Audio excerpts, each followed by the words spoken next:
Et si cette année, le foie gras et le saumon fumé n'étaient pas les seules stars de Noël? Dans le milieu de la gastronomie, des petits nouveaux tentent de se faire une place à la table du réveillon chaque année. Parmi eux, on retrouve le vin blanc au kiwi, à ne pas déguster avec n'importe quel mets. Avec les fruits de mer, surtout avec les huîtres en fait. Ça fait ressortir un petit peu le goût iodé.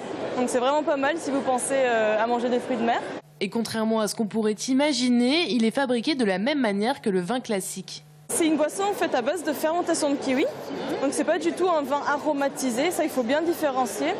C'est vraiment le kiwi qui fermente et qui donne l'alcool. Certains préfèrent les produits du terroir. La vente de viande de taureau attire du monde et trouve sa place comme la dinde sur la table du réveillon.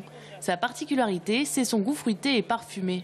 Dans le taureau, on fait une pièce noire qui est séchée châtaigne, thym, romarin et fumée au bois d'être. Celle-ci, c'est une viande qui va très bien à faire en chips grillés sur des Saint-Jacques, sur des rougets, dans les lentilles. La récolte n'a pas été bonne cette année, mais vous pourrez en trouver en version séchée. Cèpes, morilles ou girolles, les champignons sauvages ont la cote. Ils accompagnent toujours très bien les viandes, mais en période de fête, ils peuvent aussi se marier avec les fruits de mer. Des noix de Saint-Jacques. Oui, ouais, voilà. Très bon. Alors bien sûr, on va respecter la noix de Saint-Jacques, on va la plaquer légèrement, la mettre, vous allez faire en garniture. En garniture. Vous allez faire par exemple un petit riz parfumé au bol, que vous retournez, vous disposez vos Saint-Jacques et vous nappez avec cette sauce. L'occasion pour les gourmands de se régaler les papilles et de constituer un repas de Noël à sa propre sauce.